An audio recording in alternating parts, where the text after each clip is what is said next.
I remember just a couple of months after our wedding, we were attacked by armed robbers in Ibadan, where my wife and I lived at the time with our new baby. They took everything, and then we didn't have much at the time. So I remember when the armed robbers struck, and it was actually the very first week in the year. They took all the wedding gifts, which were the valuables that I had at the time, because I was a postgraduate student at the time, so I didn't actually have much. They took everything. They took one of our wedding rings, so you may have noticed that I don't have a wedding ring. My wife doesn't wear one either. And we've been married for 30 years. So the thieves took one of those rings, and I felt, well, I can do without rings. They took everything that day. But we rebuilt it 10,000 times what the thieves stole from us. We've rebuilt it. And of course, robbers also attacked us again in Lagos. Took all our valuables, took my beautiful digital camera I had bought during one of my trips to the United States. I was working with Chevron at the time. So robbers took all that. But today, we've built all those things 10,000 times. I can buy any camera I want today. And I can buy any of those things that the thieves stole. I can buy 1,000, 10,000 of them at the same time. But guess what? If you lose your time, it's gone forever. I need you to pause a little and think about that. If you lose money today, all of it, you can rebuild it. But if you lose your time, it's gone forever. So the older that I get, I see it very, very clearly. I am 59 this year. I will soon be 60 in 2-3 months. I have seen over the years that time poverty is the real poverty of the 21st century. Please type it in the comment section. Hello, African Media from Rwanda. Yeah, good evening, Augustine. Yeah. Tell me what country you are joining me from, and type what I've just said in the comment section. As you know, when you interact with me and you type these things, I have this sense that we are in the same room, and also it helps you to internalize what I am teaching you. So time poverty is the real poverty of the 21st century. So I'm alarmed that people are so busy, people are so connected, but they are broke. This is why I'm doing this tonight, because it looks to me like time management or the use of time is one of the least talked about priorities in our world today. I remember even actually growing up in the 70s and the 80s, there's no week in those days, like in the 80s and the 90s. There's literally no week you will not see something about time management. You will not hear people talking about time management, energy management. But in the past 10 years, 20 years, I hardly see people or hear people stress the importance of time management skills, and then the importance of time, the very strong relationship between time and wealth. So, in my personal observation, time poverty is the real poverty of the 21st century. You see, people are so busy, and I just wonder sometimes, so busy, but so broke. So there's a disconnect somewhere. People are busy. People are connected. Today, you can stay in a village in Rwanda and call someone in Italy, in Rome, or someone in Washington, or someone in Estonia, or someone in Russia, easily, even on video. We are so connected. We are so busy. And yet, people are broke, like broke. perniciously broke, sometimes broke to the extent that I shed tears at how people struggle. So I can tell you a quick story even of myself, because years ago, like many of you already know, I was, earning a very, very decent income in my corporate job at Shell. See, my calendar was full. At some point, my phone was buzzing. And yet, for some reason, I was always late on bills. And I was starved for time. There was always something to do. You go offshore, you do some work, you come back. Sometimes I'll come back home, and I'm still working on a report or a presentation to make the next day. I remember in Shell, we worked on a project, a pipeline project. I was so immersed in this pipeline project that one day I was actually praying with the family in the evening, and then drifting off to sleep. And I heard myself actually praying for pipeline. I was praying for pipeline in Jesus' name. I didn't plan to pray for pipeline, but I was so tired, fatigued, and then my brain had been so saturated with solving these problems that my subconscious was, and I remember I would dream and I'll be seeing pipelines in my dream. So it was like that. But, so after some time, it became very clear to me that this isn't a this isn't a schedule. This was a confession of priorities that I didn't choose. So that's when I decided that time must bow to purpose, not noise. Of course, I'm very grateful for my career in Shell and my career in Chevron. They're really wonderful careers. In fact, they have contributed to who I am today, to the leadership skills that I learned. It wasn't just earning money from oil and gas, but the leadership skills, the amazing relationships I had that still exist till today. I'm so grateful for that. But I knew that at some point, when I looked at the way my life was going, that time must bow to purpose. Because it doesn't matter where you work today, working in a bank, working in a government office or something. It doesn't matter how important your organization think that you are. But if you drop dead tomorrow morning, Monday morning, they will replace you within hours. They will replace you within hours. Okay, so write this down if you're making notes, and then type it also in the comment section. You don't own your life until you own your time. You don't own your life until you own your time. So in my case, what happened was I was working on a project at Shell's international office in Rijswijk in the Netherlands. When all these realizations, hit me, I really didn't own my life. Yeah, the job was great. The pay was good. The perks were incredible. Flying business class around the world, because of course Shell will never let you fly economy. It's impossible. They wouldn't. So these perks were amazing. But I didn't feel like I was living my life. I felt like someone else was living their lives or living their dreams through me. And that was why one of those days in my apartment in Netherlands, I said to myself, what are 100 things that if I accomplish them, that at the point I'm dying, looking back, I'll be so thankful and grateful that I've lived a life, a satisfactory life, a life that was satisfying to me, to my family, to God. So that was the origin of my 100 things I must achieve before I die.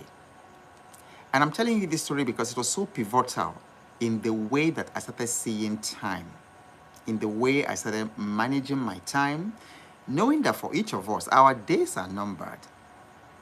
And then often we live like, we still have 100 years ahead of us.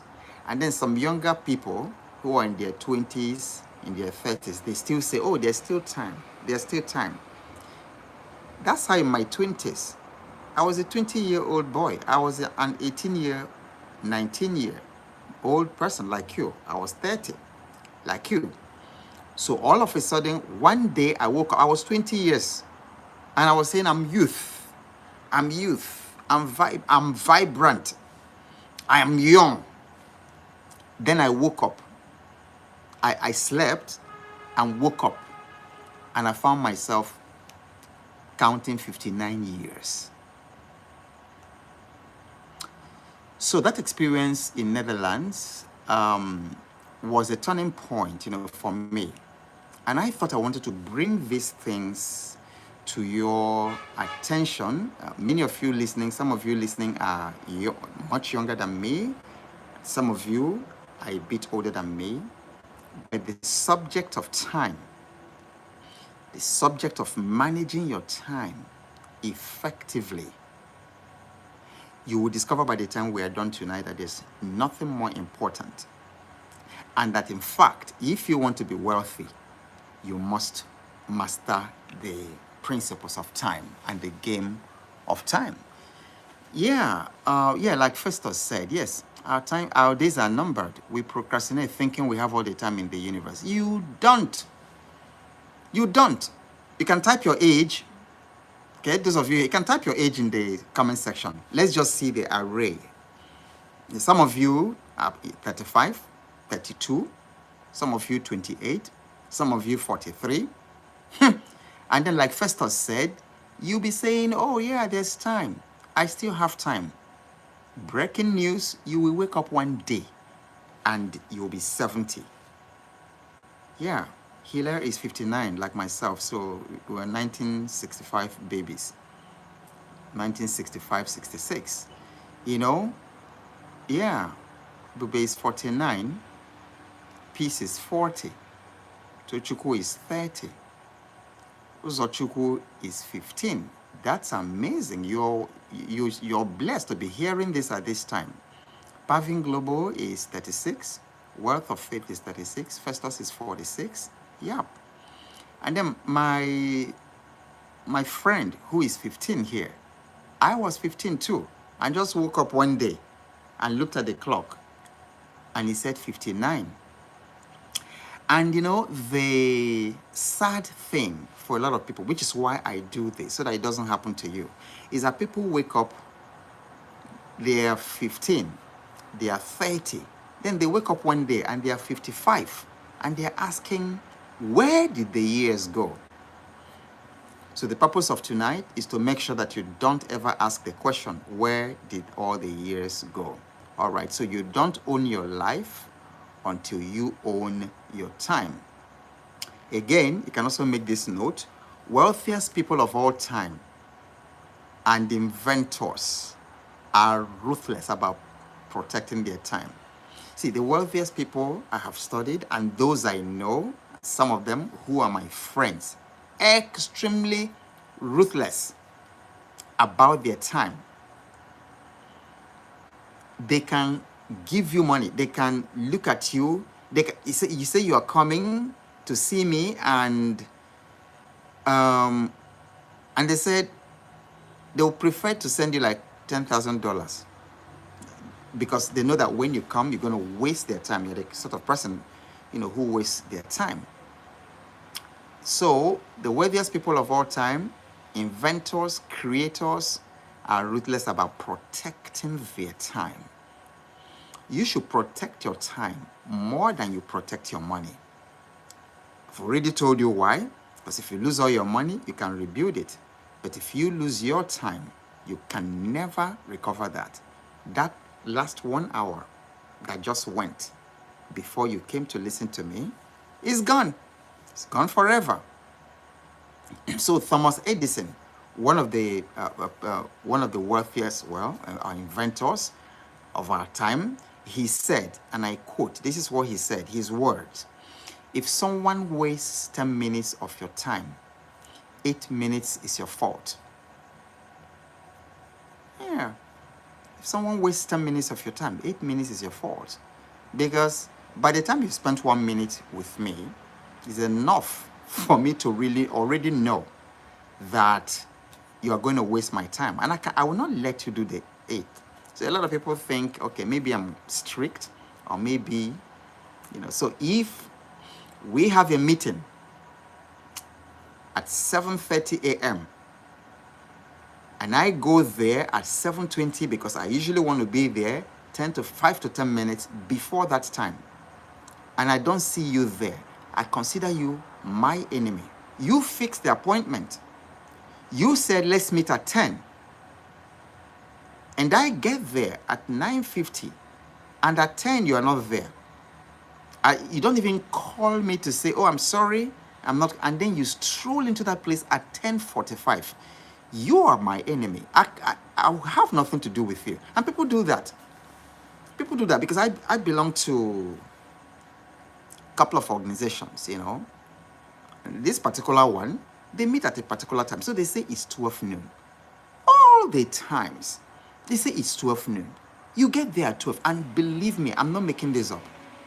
You go there and they don't start this meeting at 2.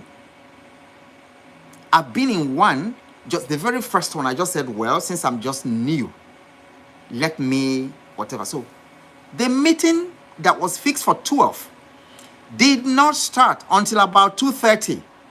God forbid. I will never be part of that sort of, I'm almost 60. I don't have that kind of time to give you to waste. So the people who hate you the most are the people who waste your time.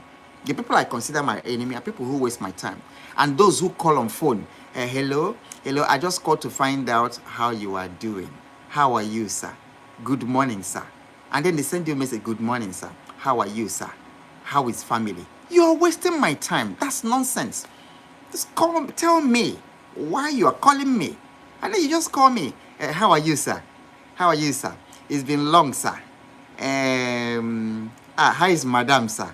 What about the children? I don't have that kind of time. So, wealthy people are ruthless with their time. Okay, so always, the same Edison said, always be busy with something because a busy person has no time to be sad. Do you know why people are depressed? Forgive me if you're depressed. I'm not judging you. I'm not judging you if you're depressed.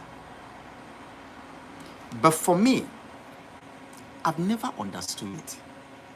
I've never understood how, I don't know, so people explain all kinds of things. They say heredity, they say chemical imbalance, they say all kinds of things. But believe me, you need to take responsibility for your emotions and not accept those excuses about chemicals, about whatever, is the government depressing you or something depressing you. Depression is luxury for me. Sadness and depression is luxury for me. And those of you who are close to me, who know me, you understand what I'm talking. There's no time to, depression is luxury. So this guy says that always be busy with something because a busy person has no time to be sad. I have priorities. I have things I'm doing. I'm here. I have 100 things I have to achieve before I die. Most of all, I have the Holy Spirit of the living God in me. Where is the depression coming from? So I'm going to be 60. Never had depression. For what reason? So, depression often is a time and energy management issue. Okay, so let me talk about the forgotten crisis of time. We live in the noisiest generation in human history. Noisy. We are drowning in information, but we are starving for wisdom. And I see it every day. I make a simple post, especially on Facebook. People can't grasp it. The noise is too much, both internal and external noise.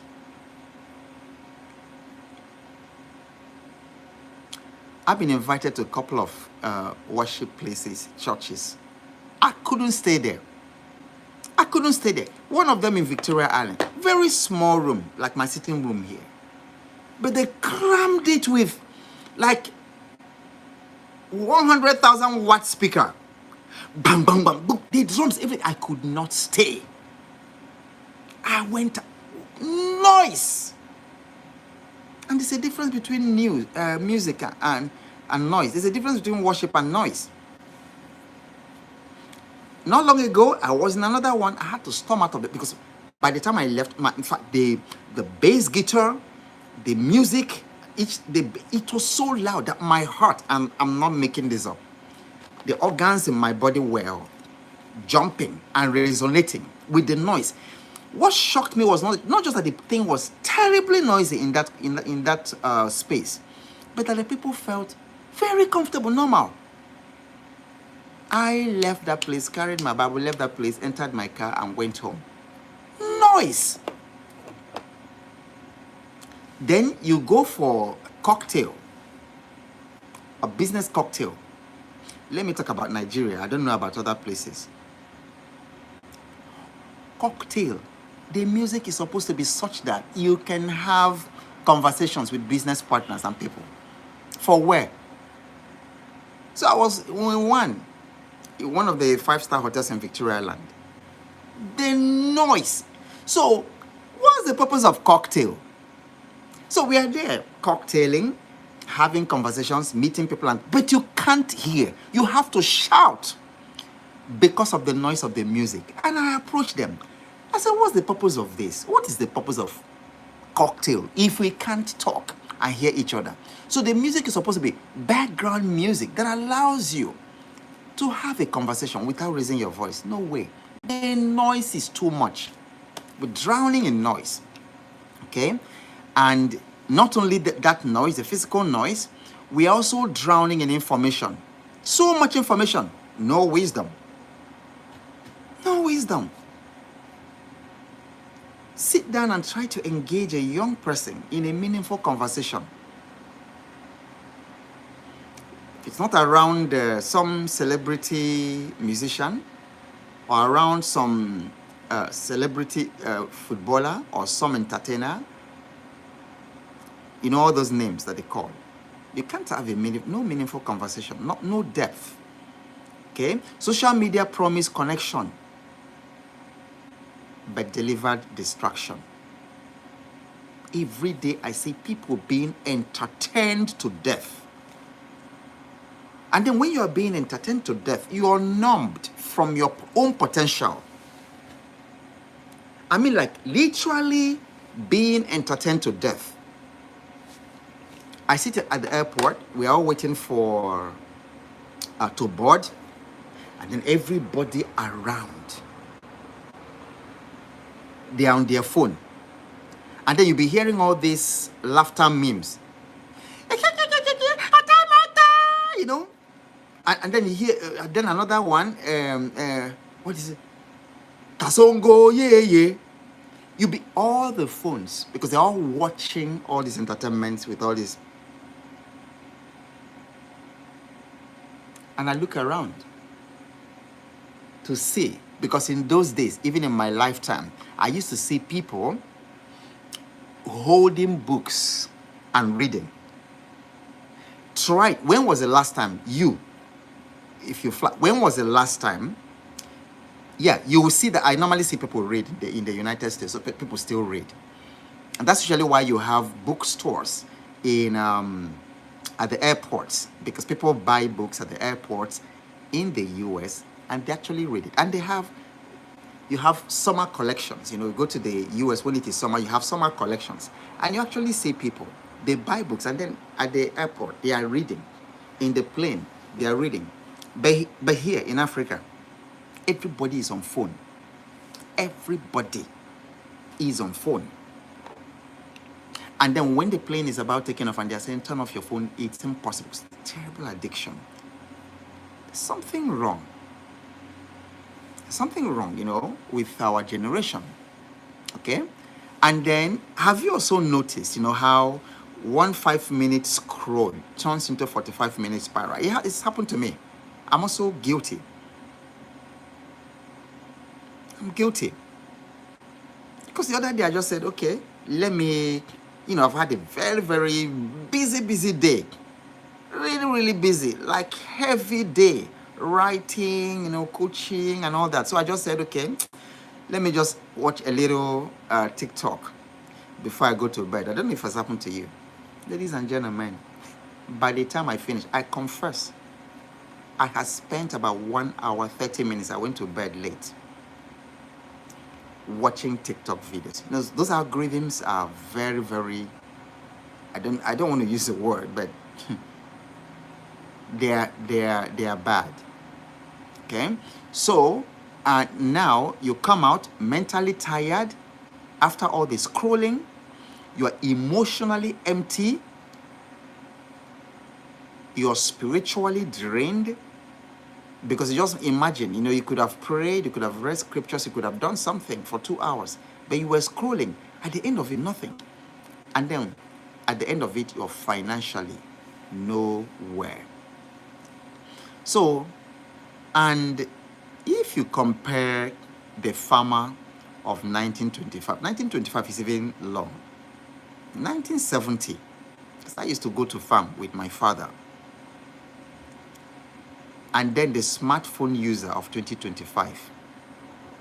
The farmer worked sunrise to sunset and produced value. But the modern worker spends sunrise to sunset reacting to notifications. That's a problem. That's a problem. And then we wonder why we are poor. Did you hear what I just said? The farmer of 1975, of 1960s, 1920s, they worked from sunrise to sunset and produced value. Oh, peace, thank you. I see a gift of 2,000 naira there. Thank you very much. I don't even know how this happened, but that's fantastic. Thank you, peace. And then the farmer works sunrise to sunset and produces value. Then we, the modern workers of 2025, we work sunrise to sunset, reacting to notifications. See, the worst, are the people who wake up in the morning and the very first instinct is to reach out for their smartphone. Okay? So now, but let me say this very clearly. I have no problems with technology. Technology is amazing. Technology has made rather that we are with technology than we are not with it. It's made our lives amazing. See, the Roman emperors of 2,000 years ago, 2,200 years ago, the kings and queens of England of 400 years ago, and all the royals of 100 or 200 years ago, even of 60, 50 years ago, even the president of the United States in 1970s or 1980, did not have access to the kind of information available to the average person today. Did not have 2%, 1% of the computing power in the hands of the ordinary person today in that smartphone. Look at what I'm able to do now. Look at all the countries you come from. Jamaica, Fiji Island, Nigeria, Ghana, South Africa, UK, US. And I'm talking to you live on video, and you are seeing me from this village where I am. The president of the United States could not have done that in 1930 or 1940. Yeah, maybe radio, could use radio and everybody. But no, couldn't do that. And yet, yet we are poor because something is wrong. We are poor. We are poor with all this power. We are still waiting for the government to employ us. So technology is not the enemy. Disordered time is. Technology is not the enemy. So let's stop fighting technology. The enemy is disordered time. So everybody type disordered time. Type disordered time. Let's pinpoint the enemy. It's not technology. The technology is good. You know why? Because tools were made to serve you, not steal you. But today, tools are stealing people, stealing us. Okay, so let me talk about the true nature of time and wealth and their relationship. Okay, so every wealthy person I've studied, whether it's Rockefeller, Carnegie, whether it's Solomon or Mansa Musa, they understood one law. One law. Time converts to wealth when aligned with purpose. Time converts to wealth when aligned with purpose. And that was what happened to me. Israel was making money because my salary is not wealth. Salary is not wealth. That's a mistake a lot of you working people make. I made that mistake. I thought I was wealthy because I was working with Shell, earning the fat salary. I left that place and looked behind all the hundreds of thousands of dollars that passed through my hand in my career.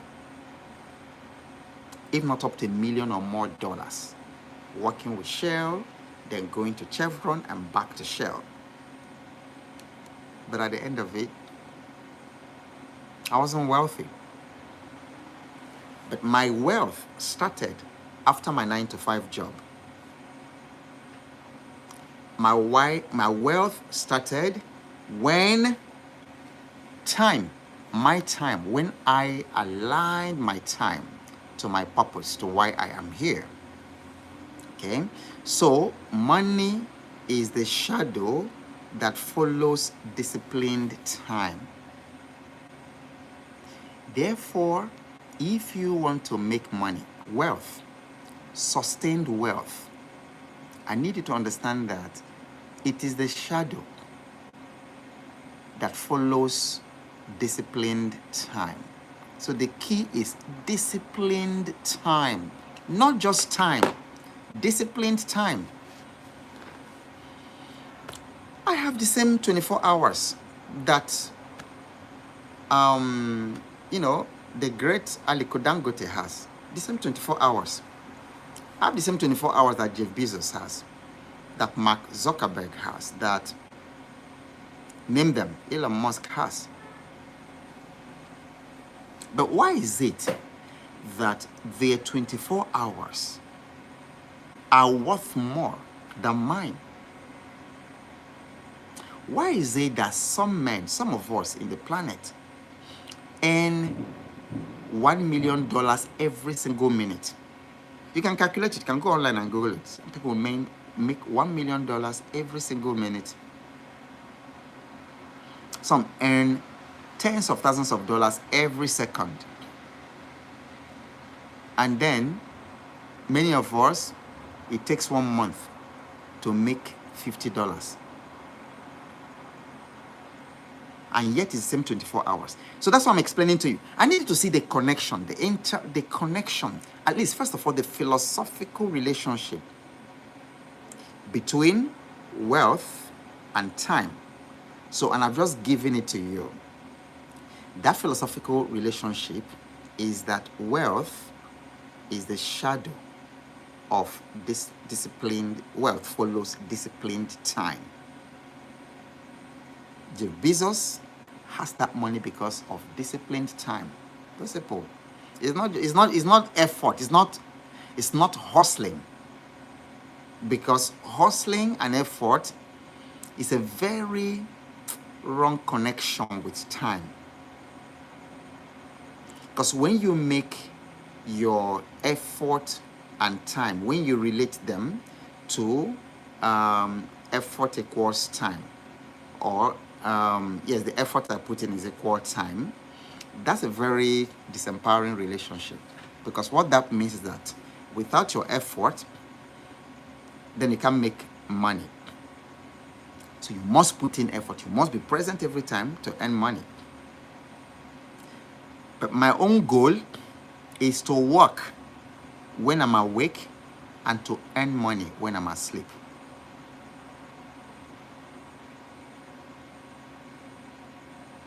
That's how true wealth and sustainable wealth works. If you're only making money when you are awake, and then when you sleep, that money stops, you don't have a future. That's why Warren Buffett said, if you don't have a system or an asset that makes money for you while you sleep, he said you will work till you die. So you see that very strong relationship between wealth and disciplined time. So money is the shadow that follows disciplined time. And there are 3 levels of time. There's the chronos, which is the one everybody knows, measurable time, hours, days, schedules, birthdays. And I'm not saying you shouldn't celebrate your birthdays, but sometimes the way we celebrate birthdays seems to be like, in my opinion, I'm not saying it's everybody's opinion, but in my opinion, the way some of us celebrate birthday is one of the silliest things ever. I was at a place that a gentleman was celebrating his 70th birthday. And he came out to speak, say he was just that he didn't know he would make it up to 70. So that he's still alive, and then hopefully he will make it to another 10. So he's just thankful that he's 70. That's all. Just thankful that you're 70. And some people go to give testimonies, and the first thing, well, I just want to thank God that I'm alive. If that is all you are thankful for, that you are alive, you need to sit down with your life. There's more to it than just being alive. There's more to time than chronos. And that's the level that 90-something% of the world live in, chronos. But there's a second level of time, and that level is kairos. So these are Greek words, I believe. So kairos. Chronos means measurable time. Your hours, your days, your schedules. Kairos means meaningful time. They are different. The different levels, meaningful time. This is what sometimes people refer to as divine timing. Sometimes what people refer to as the right moment. And then the most predictable way to have divine timing and to have the right moment, to always be at the right place at the right time, is preparation. It's personal development, self-development, growth. Like they say, that luck is when preparation meets opportunity. So spending your time building yourself, investing in yourself, developing value, and then before you know it, the divine timing happens. That is when Pharaoh will have a dream, and then there's nobody else in the whole world that can interpret that dream. And by that divine timing, it just happens to be Joseph. Just happens to be you, the only person who could crack that code, who could crack that project, who could lead the family, So divine timing and preparation is important, and growth is important. So don't just live in chronos, measurable time. All of us live there. But live in kairos. Kairos. Kairos. Kairos. Meaningful time. But then, there is yet another level. And that is the one that we call compound time. So that is leveraged time, when systems and people work for you. And that is the league of the wealthy people. That is the league of the wealthy people. The wealthy people do not just live in chronos. They do not just live in kairos. They also live in leverage time, okay, compound time. And of course, you need each of them. You need a level to go to the other, but don't just stop at the level. Don't just stop at chronos. Kairos actually gives meaning to time. Kairos is what enables me to say, hey, look, I'm 60. I might have another 40 years. So I plan as if I have another 50 years to be alive. But I execute as if this is my last day on earth. So death will never take me by surprise. Never. Never, because I'm not procrastinating anything. Like somebody said at the beginning. What I need to do today, I need to do it. What I need to post today, I need to post it. Even though people will hate me, even though they will reject me, I'll do it. The project I need to execute today, I do it. And I don't live by my moods and my feelings. I live by the plans. Because it's not every day I wake up in good mood. And if I have to wait for good mood to execute and to do the things I need to do, then death can take me by surprise. But I'm so blessed that even if I die tonight, there's no regret. No regret whatsoever. I won't be, But at the same time, I have plans for the next 50 years and beyond. I have plans for the next generation. So, don't just live in chronos. Live in kairos, meaningful time. King David prayed and said, teach me to number my days so that I will apply my heart to wisdom. Yeah, if you're numbering your days, you literally don't know which one is your last day. And therefore, the only way to live right at the moment is wisely. And what is wisdom? Wisdom is not these books. The fear of God, the richest man who ever lived, said that the fear of God is the beginning of wisdom. And then he says something that the fear of God or wisdom is to remove your hand from evil. So whatever it is you're doing now, you're cooking now, just make sure it's not evil. Make sure it's not hurting people. It's not hurting customers. It's not hurting your country. It's not hurting your neighbor. It's not hurting your spouse at any particular time. That is wisdom. Make sure that you're acting on integrity. Whatever it is you're doing in your office as a manager, you're relating to people with integrity. You are not taking advantage of the people under you and things like that. That's wisdom. And so if you're living like that, death is not going to take you by surprise. And so that is kairos, giving meaning to time. Living, like some other spiritual writer wrote, he said, living in the light of eternity. That's a great book to read. I forget the author, but it's a book, so living in the light of eternity. Because that is also meaningful time. Knowing that it doesn't all end here. Okay. So when you read a book, learn a skill, or build a system that keeps paying you, you are compounding time. That is how the rich people multiply their hours. That's how rich people multiply their hours. Remember, I've told you several times that the poor repeat tasks. Poor people repeat tasks. But rich people repeat systems. So now you're seeing the build-up. Because before, when we talk about time management skills, people, they come up with a set of, some kind of technical something, head knowledge, whatever, just talking about time and things like that. But when you approach it from this high level, then you understand just how powerful the concept of time is and how you use yours. Okay, so now, we are talking about how I mastered time management with one simple technique.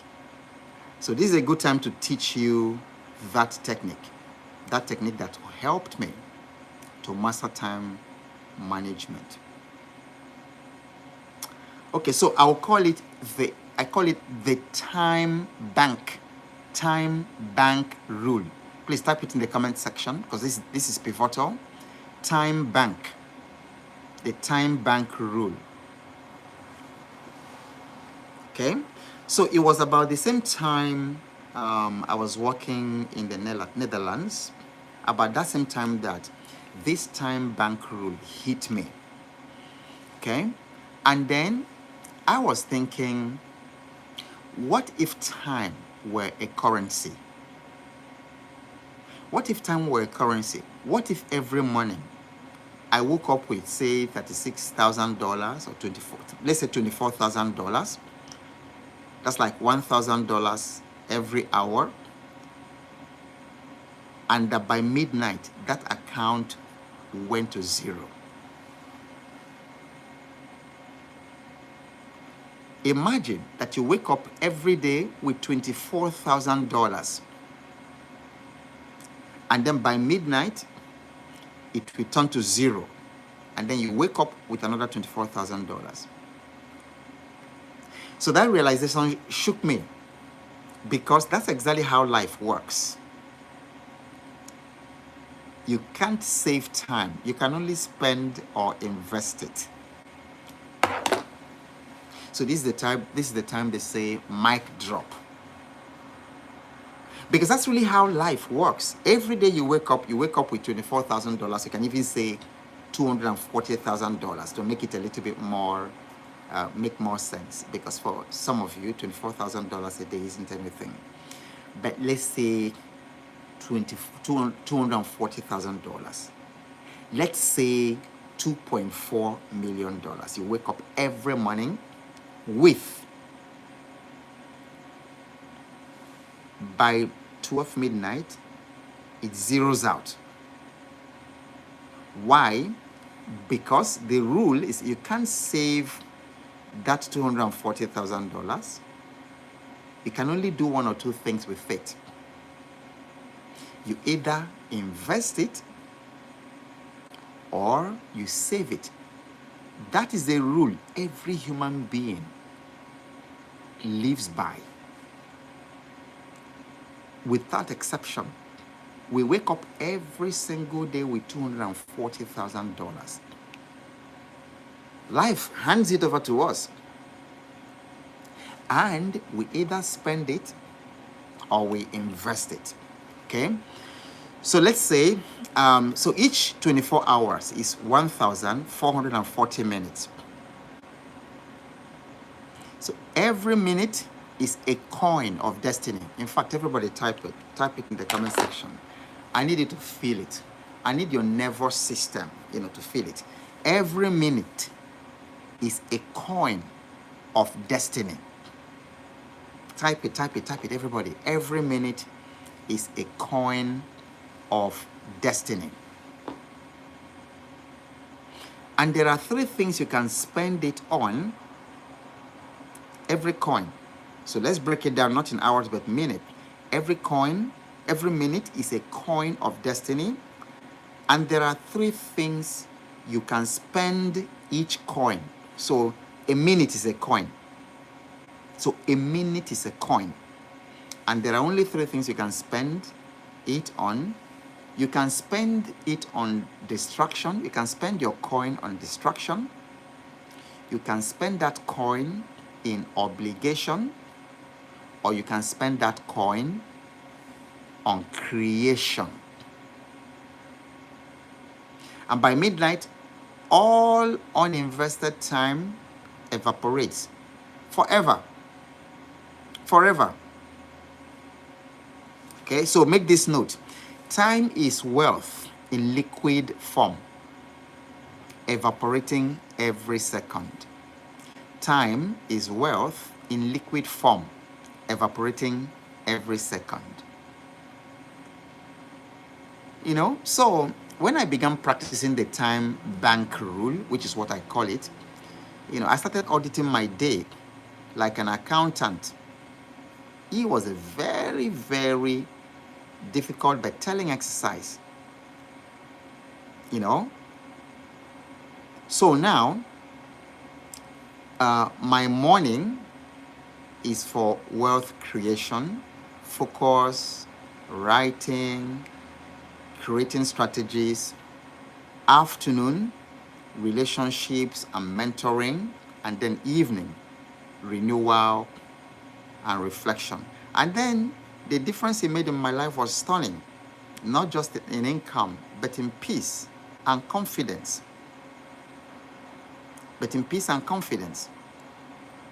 And you see, the beauty of the time bank rule is that you can start this today without any app, without any planner, without any new gadget, just your awareness of what I've just outlined to you.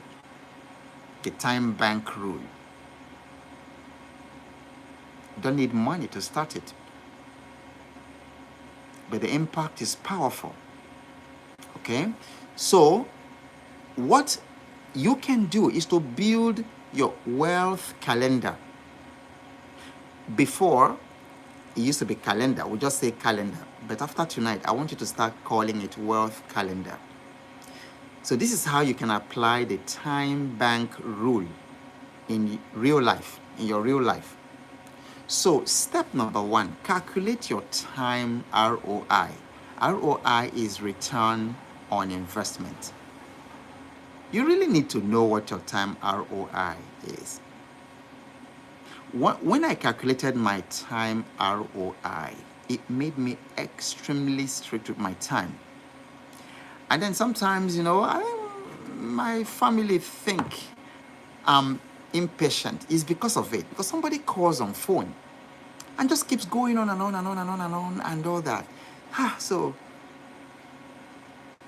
And I just so easily get flustered. And my wife will be at a corner telling me, doing her hand like this, because I know how much my 1 hour is worth.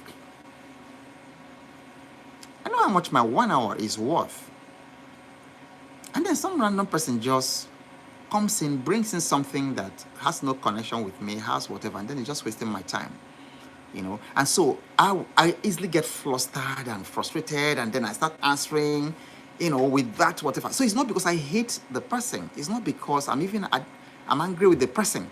It's because, listen, I know my ROI, the ROI of my time. So even every hello must count. So that's why you need to calculate. So what's the value of 1 hour of your life? This is one of the most important destiny mathematics. I just coined that, destiny mathematics. That's one of the most important destiny mathematics.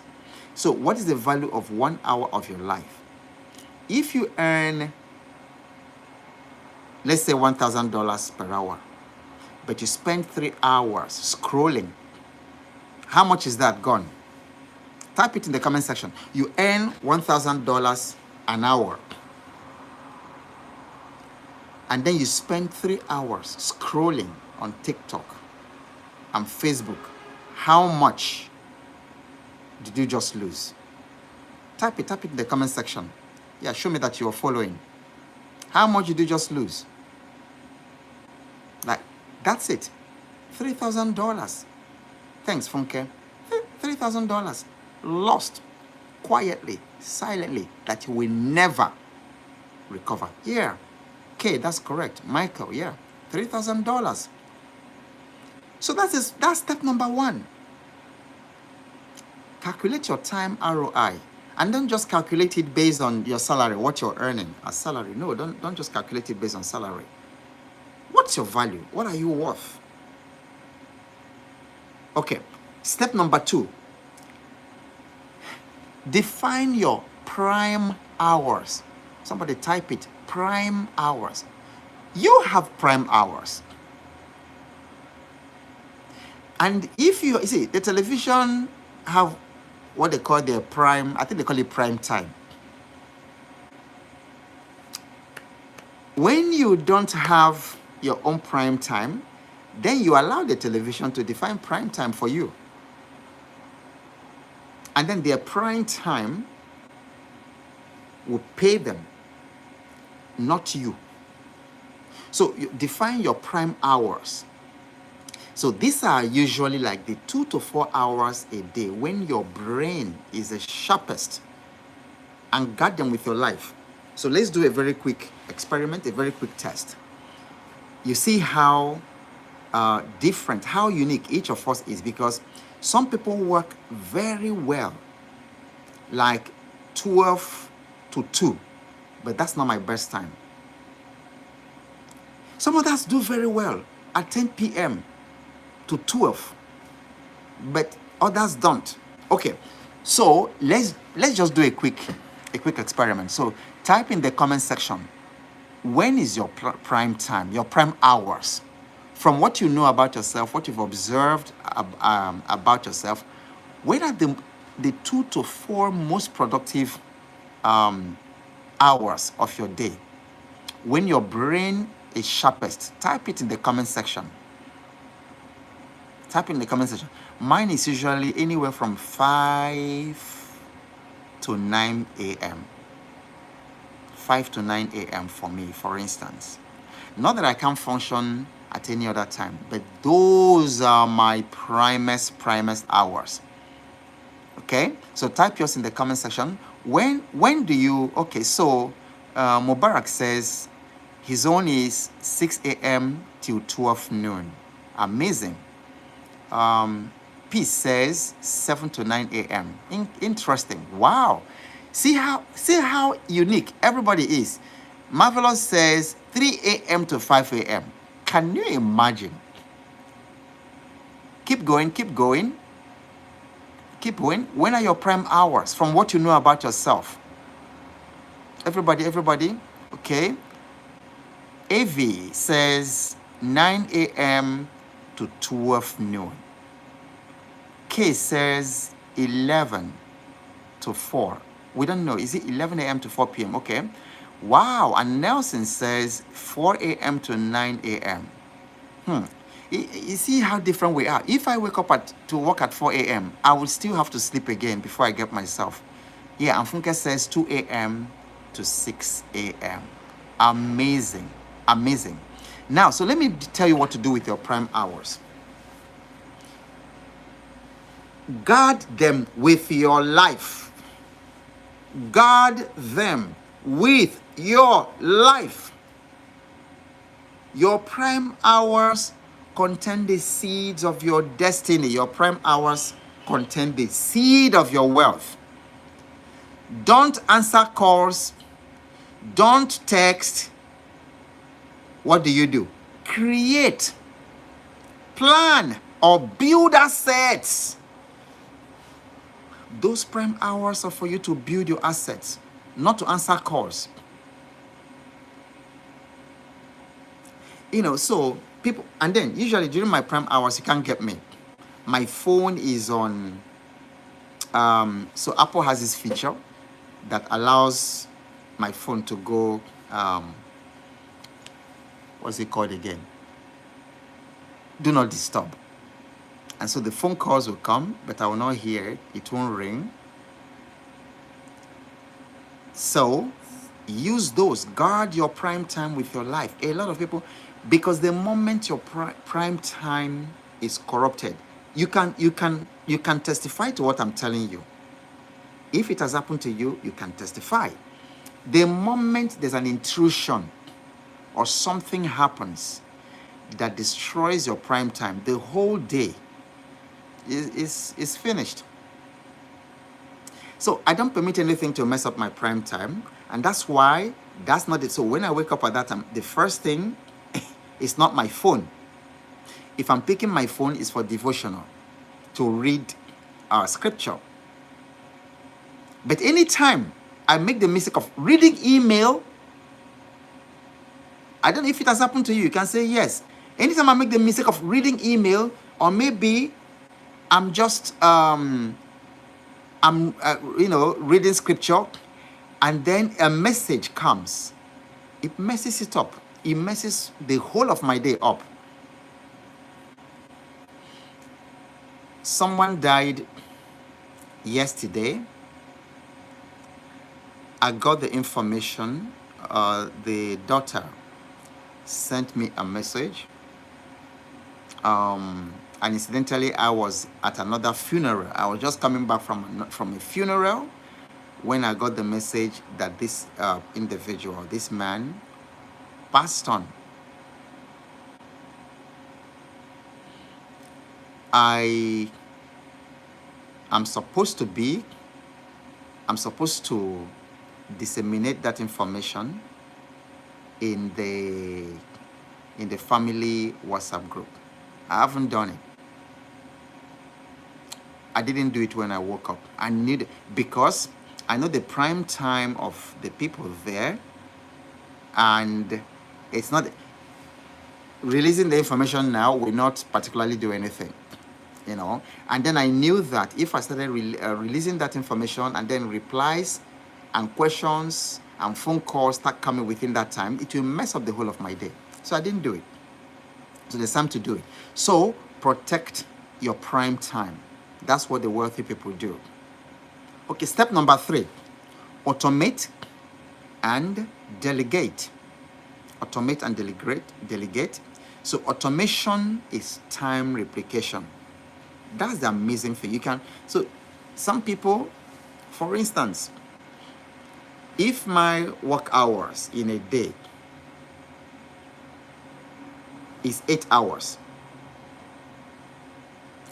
and then I employ 100 people who do 8 hours a day, how many hours do I have right now? That's 800 hours against my own 8 hours.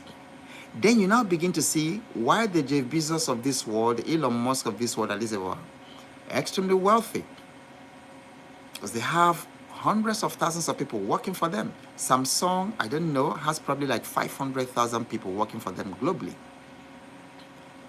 And so you see how the company is multiplying time. And this is why what I encourage all of you in the Financial Fitness Challenge. And by the way, if you haven't joined the Financial Fitness Challenge, my mentorship, wealth mentorship group, I don't know what you're waiting for. Because when you join the group, it's not even me. It's the power. One of the groups has 260 something people. The current group, I think, has 80 something. Different individuals bringing their ideas, their wealth of experience, helping one another. So because the discussion group is not really about me. But when you have 100 people, 200 people in a group who are united by one purpose, to build generational wealth, to start making their money work for them instead of them working for their money, to improve their investment literacy, to start acquiring and building assets in the stock market and other financial markets, which is what we do in the Financial Fitness group. Then I said to all the people in the group that wealth is a team sport. Team sport. If you decide you must go it alone, you're going to have big problems. You're going to cap. There's going to be a limit to your wealth. Okay, so automation is time replication. Wealthy people and wise people find ways to multiply their time. So, because systems don't sleep, they don't get bored, and they don't need motivation. My digital products are online. While I'm sleeping, somebody in Australia buys, somebody in the UK or Canada. It happens every day. By the time I wake up tomorrow morning, somebody has bought one of my digital products. every single day, because the system doesn't get tired, it doesn't get bored, it doesn't need motivation, it doesn't need somebody to come and motivate the system. So every time you build a process that works without you, you are buying back your future. I think you need to type that down. Every time you build a process that works without you, you are buying back your future. Step number 4, install focus triggers. Focus is currency. Focus is gold. Focus is power. Focus gives confidence. Focus is literally power. Remember when in your primary school, secondary school, depending on which part of the world you're watching from, we did that experiment with concave mirror. I forget whether it's concave mirror or convex. Each time I'm always mixing it. But you see, the sun's rays are hitting all of us, hitting the plants, and nobody is getting burned. And then for some of us who live close to the equator, nobody is getting burned. We're not burning up.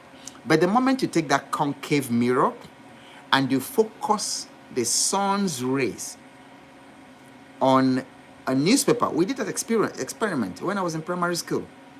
You focus, or secondary school, I forget, so you focus it on the newspaper and it catches fire. It's the same sun energy that's been around you, and this is how our lives work. 1 hour of focus on deep work can achieve for you what you haven't been able to do in 1 year. So that's why you need to install focus triggers.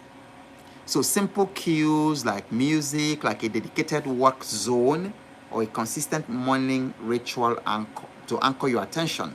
Because that's what I do. I wake up every morning, I go take a walk, or I go to a gym, or I run. It's a very fantastic focus trigger for me.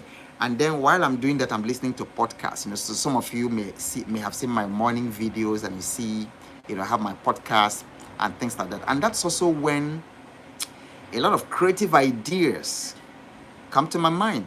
That's how the Financial Fitness Challenge was born. That's the Wealth Mentorship Program. By the way, if you want to join, the link is in the description of this video, and you can do that immediately after this. And then everything I'm teaching tonight, I also created a worksheet that can allow you to practice, to take these steps I'm talking about, because you don't just want to be a hearer, you want to be able to do it. The link is also in the description of this particular video. So once we are done, you can click download the Time Bank workbook. It will change your life like it changed mine. Okay, so install focus triggers, because discipline isn't restriction, it is freedom in disguise. So people used to think that discipline is something hard, but discipline is actually freedom in disguise. Now let me warn you about the 3 enemies of time wealth, because when we started, I told you that you need to protect your time with all that you have got, because if you lose money, you can rebuild it. If you lose your time, you can't recover it. So number 1 enemy, digital distraction. I don't even need to illustrate that, because all of us in this generation, we've all been fighting that big enemy. So endless scrolling, okay, comparing your behind the scenes to others' highlights. That's a big problem. Most of the things you see on social media are fake life. People are not very authentic. And then you keep scrolling those things and then comparing your life with all those highlights and all those things that people are sharing. So social media doesn't just waste time, it steals identity. And that is why it's very dangerous. It steals your identity, because you are endlessly comparing yourself with other people, comparing yourself and your condition with what you are seeing online. So digital distraction is a big enemy. Enemy number 2, emotional busyness. Emotional busyness. You're overcommitting. You are constantly rescuing other people. You are constantly trying to please everyone. You will die. You will die young if you want to please everybody. Nobody did it. Not even Christ did. So if he couldn't, what makes you think you can't please everybody?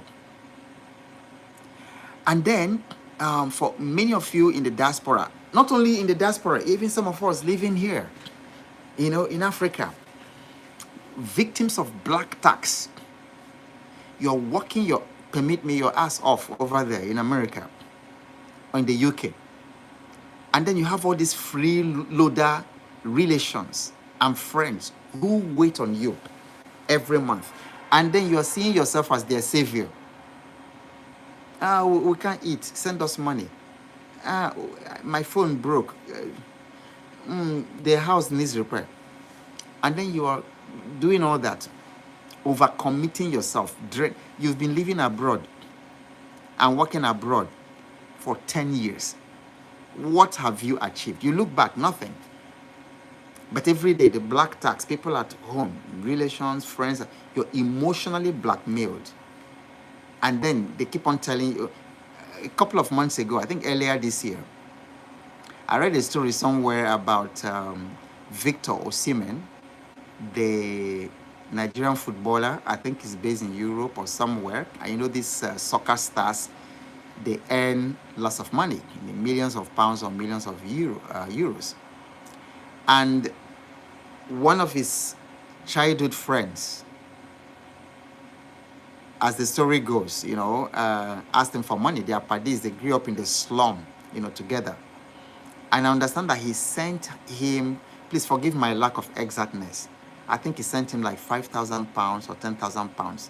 And the guy started raking social media or something like that, became really angry. And he said with his mouth, look at, for all the things, the amount of money that you are earning there, you are sending me 5,000 pounds. The entitlement is insane. So free yourself from all that emotional blackmail. These are freeloaders. If you die tomorrow, they find another person. There is no whatever. So, overcommitting, rescuing others, trying to please everyone. That's emotional business. So I need you to know that every yes without purpose is a withdrawal from your destiny account.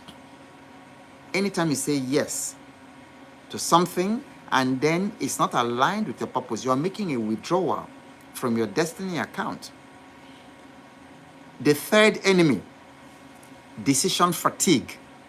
Type it, decision fatigue. So too many choices exhaust the brain. I remember as a young person, before I got married, I had 2 ties.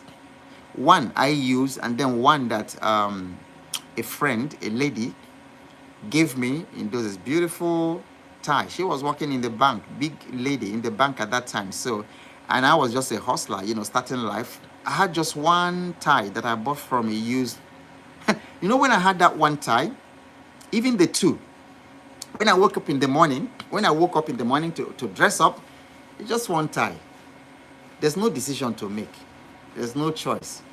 I just pick it. Do you know that today, when I wear suit, the time I spent trying to choose a tie that matches, because I have ties, maybe like 30 or 40 ties,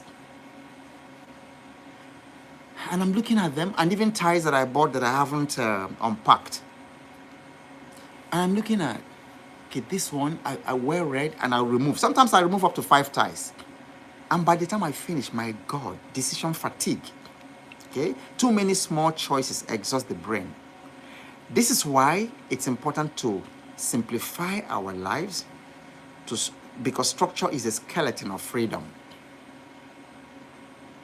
So I need to simplify my life so that such small decisions as what to put on, what shoes to, whatever, will not take 30 minutes. I hope ladies haven't left the chat, like they say. Yeah. Because I know how insane the amount of time that it could take, like 1 hour, literally 1 hour, 2 hours, and of course there's preparation for days, for what you're going to wear for that wedding and all that. That's too exhausting for the brain. Okay, so simplify your life is very, very important to have very time. It's a very, very important time management tool. So you can't be wealthy in chaos. You can only be wealthy in rhythm.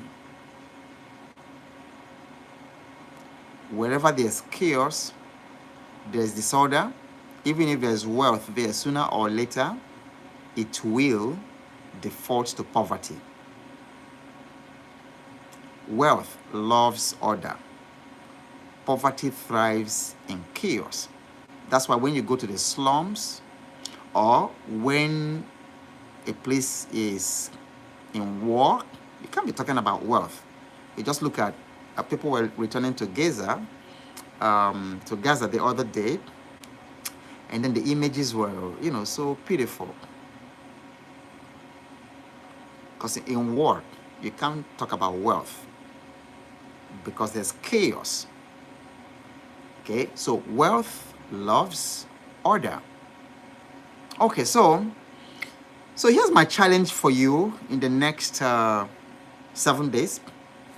So that will be by Sunday, you should have completed this. But of course, you know that we meet every Wednesday and every Sunday, this same time. So wake up and imagine 24 hours as $240,000. Write down how you will invest it.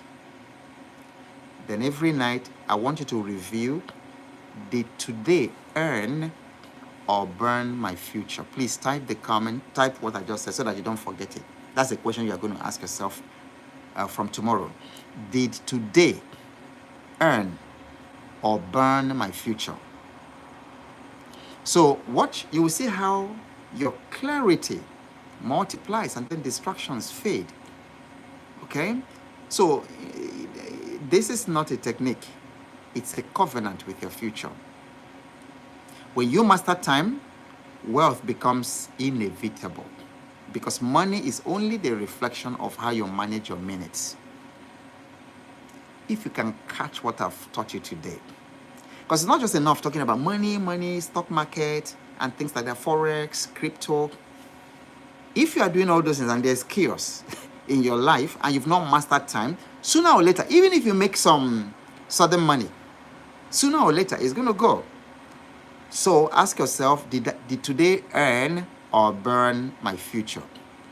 Okay, and then remember, you don't get rich by working more hours. You get rich by redeeming the ones you already have. That's why an ancient writer of scripture said, redeeming the time, for the days are evil. You don't get rich by working more hours. You get rich by redeeming the ones you already have, the hours that you already have. Okay, so if you're ready to turn these insights into lifestyle, then I will invite you to join me in the Financial Fitness Challenge. That's my mentorship group, because of course it's very expensive to work with me one-on-one. So I've created that group where a group of people can have access to me. So the link is in the description. Once you click there, it's going to take you to the program. Once you enroll, you will be automatically added to, there's a learning portal where you are going to be learning all these things I've told you, and then each module has a worksheet that allows you to implement it. Then you will also be added to the discussion group where you will come share your insights, ask your questions, meet other people so that you can build wealth as a team sport. And then occasionally in that group, I make stock recommendations. And then people have been asking me to teach the little, the much I've been learning about crypto. That is also coming. So go to the description and enroll in the Financial Fitness Challenge. And then also get a chance to download the worksheet that will allow you to implement everything that we have done today. All right. So, as usual, type in the comment section, what were your aha moments today? What made this a fantastic night for you? Type it in the comment section. I'm going to read a couple of them, and then I will give us instruction for Wednesday. What were your aha moments? Yeah, Festus says you get rich by redeeming the time you already have. Exactly. Not by working more hours, more number of hours. And Peace. Yeah, Peace said the same thing. You don't get rich by working for many more hours, but redeeming the ones you already have. Fantastic. Okay. I think I saw another aha moment. Okay, Festus actually said, no wonder the wealthiest are always appearing simple and in almost one outfit. Exactly. Yeah, because you don't want those tiny decisions like what tie. See, the brain is created to handle much more important things, but you're burning brain cells, brain fuel, deciding what tie am I going to put on. That is absolutely crazy. Okay, Marshall says, wealth loves order. Right, okay. And William says, guard your prime time with your life. Absolutely. Okay, Mubarak says, destiny calculator. K. Young says, the time bank rule. Fantastic. Nelson says, you don't get rich working many hours, but redeeming the hours you already have. Fantastic. Okay. And then Peace says, learning time management. And then Deborah says, wealth loves order. And then Ebube says, the wealthiest ruthlessly protect their time. Absolutely. Kay says, can't save time. You can only spend or invest it. All right.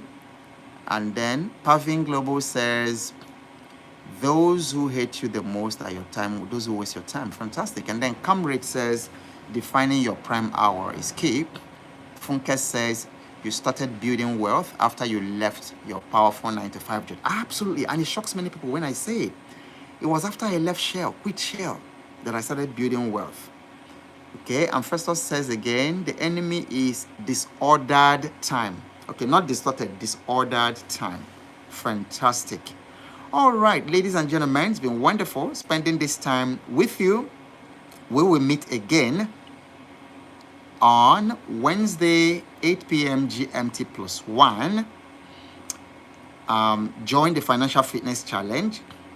And until then, whatever happens, keep showing up. No matter what is happening in your life right now, it's only a phase, because you never know what's coming your way next. And I'll see you in the very next live session. Good night. Love you.